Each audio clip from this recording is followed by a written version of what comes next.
Israel telah melakukan serangan balik ke Iran yang semakin meningkatkan tensi eskalasi kedua negara. Apa saja dampak politik di Timur Tengah pasca serangan balik Israel? Kita bahas malam ini bersama pengamat politik Timur Tengah, Hasibullah Satrawi. Selamat malam.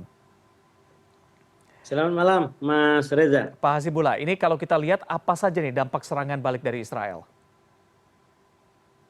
Ya, kalau kita lihat dampaknya tentu ini tidak terlalu besar sampai detik ini ya. Mhm. Karena memang serangan baliknya ini diformulasi atau dikondisikan untuk tidak meledak secara sempurna. Kenapa saya katakan diformulasikan untuk tidak meledak secara sempurna? Kita lihat dari pernyataan minimal dari Iran dengan Israel. Dari pihak Iran jelas mengatakan bahwa tidak ada serangan roket ya.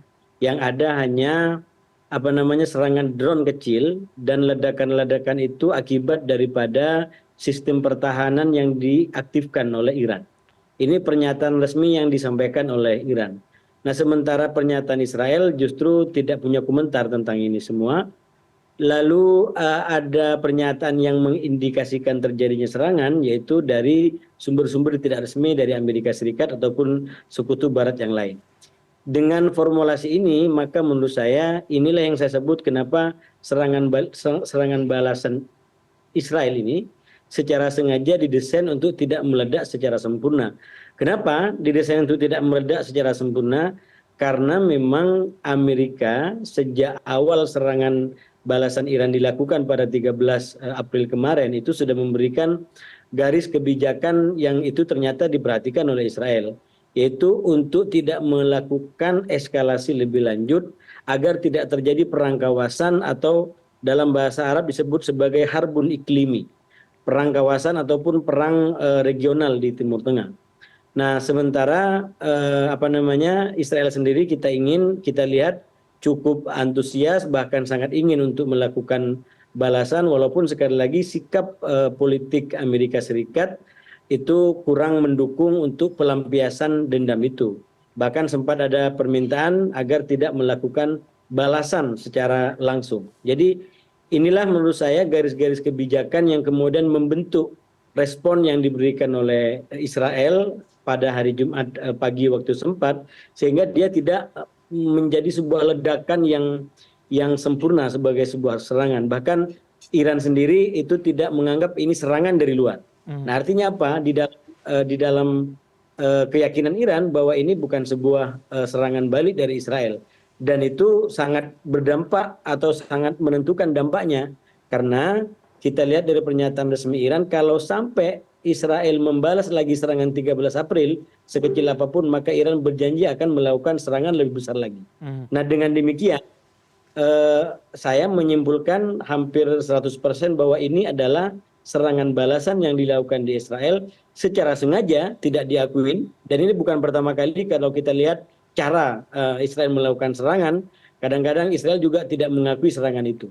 Yang sebagai contoh kasus, dulu pernah melakukan aksi penyerangan terhadap salah satu wakil ketua Hamas di Lebanon, dan walaupun diberitakan oleh banyak pihak itu dilakukan Israel, tapi Israel seperti biasanya no comment. Jadi justru dari semua ini, kalau saya sebagai pengamat menyimpulkan bahwa hampir 100% ini adalah serangan balasan, cuman memang tidak dilaksanakan secara sempurna, karena kalau sempurna bisa membahayakan kawasan, menimbulkan perang lebih besar, dan itu membuat Israel tidak menghormati, tidak mempertimbangkan aspirasi ataupun kepentingan sekutu, terutama Amerika Serikat. Begitu, Mas. Oke, kalau kita bahas mengenai dampak geopolitiknya, apakah memang berdampak juga ketika memang tadi ini sengaja dilakukan agar tidak terjadi ledakan besar di sana?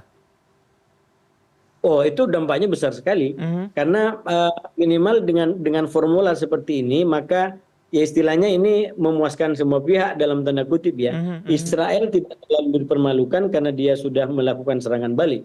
Karena kalau sampai Israel tidak melakukan serangan balik, Israel sendiri akan mendapatkan tekanan-tekanan terutama dari kelompok-kelompok ekstrim, politik ekstrim di Israel yang menginginkan dengan Iran memang konfrontasi langsung gitu, atau dengan musuh-musuhnya konfrontasi secara langsung. Tapi pada waktu yang bersamaan Iran sendiri diberikan ruang dengan formula ini untuk tidak memenuhi janjinya untuk memberikan balasan lebih kuat lagi ya. Karena kalau sampai terpenuhi unsur ada serangan dari luar dan itu dari Israel, maka sesuai dengan janji Iran, Iran dituntut oleh janjinya sendiri untuk melakukan sebuah serangan balasan yang lebih besar lagi. Jadi saya menganggap semoga ini menjadi kabar baik bagi menurunnya tensi terkait dengan konflik Iran-Israel ini dan bukan justru menjadi awal gitu. Hmm. Karena kalau ini justru menjadi awal, menurut saya itu tidak menguntungkan bagi banyak pihak dan terutama di dalam situasi seperti sekarang yang banyak sekali front perang terbuka yang melibatkan kubu-kubu ataupun para pihak yang kurang lebih sama, terutama juga Amerika Serikat sendiri, maka ini perang besar akan memberikan dampak yang lebih besar lagi, gitu Mas Reza. Baik, baik. Kalau kita bahas mengenai pasca serangan balik Israel ini, bagaimana hubungannya dengan Arab Saudi, Yordania, dan juga Uni Emirat Arab? Apakah memang akan terganggu pasca serangan ini atau baik-baik saja justru? Kalau menurut saya, kalau dibaca apa namanya dampak daripada serangan Israel kemarin dengan balasan seperti ini, maka apa yang disampaikan oleh Israel untuk tidak menjadikan terbentuknya, saya menyebutnya sebagai apa namanya penyeimbangan baru terkait dengan apa namanya kekuatan militer di Timur Tengah itu tidak terwujud. Apa itu penyeimbangan baru? Selama ini Israel itu dikenal atau mengenalkan diri sebagai kekuatan politik paling adidaya di Timur Tengah. Tidak ada negara manapun di Timur Tengah yang bisa melebihi kecanggihan Israel. Bahkan Israel bisa menghadapi negara-negara Arab sekaligus. Dan itu terbukti dalam beberapa peperangan yang sudah dilakukan. Hmm. Nah, serangan Iran pada 13 April kemarin sebenarnya kan menghancurkan image itu. Bahwa Israel itu bukan menjadi satu-satunya pemain. Sekarang nyatanya apa namanya roket Iran bisa menembus Tel Aviv, bisa menembus pangkalan militer dan sekali lagi citra kedikdayaan militer Israel itu sangat terganggu dengan serangan 13 April kemarin. Nah, oleh karena itu beberapa elit Israel itu sempat menyatakan bahwa kami akan melakukan serangan balik karena kami tidak ingin terjadi penyeimbangan baru atau al-mu'adalah al-jadidah. Sehingga apa namanya kawasan seakan-akan ada dua matahari yaitu Israel dan apa namanya dan Iran di satu sisi. Nah, dengan serangan balasan yang dilakukan hari ini menurut saya ambisi itu tidak tercapai oleh Israel. Saya melihat pasca serangan 13 April yang dilakukan oleh Iran itu akan semakin memperbesar pengaruh Iran di kawasan.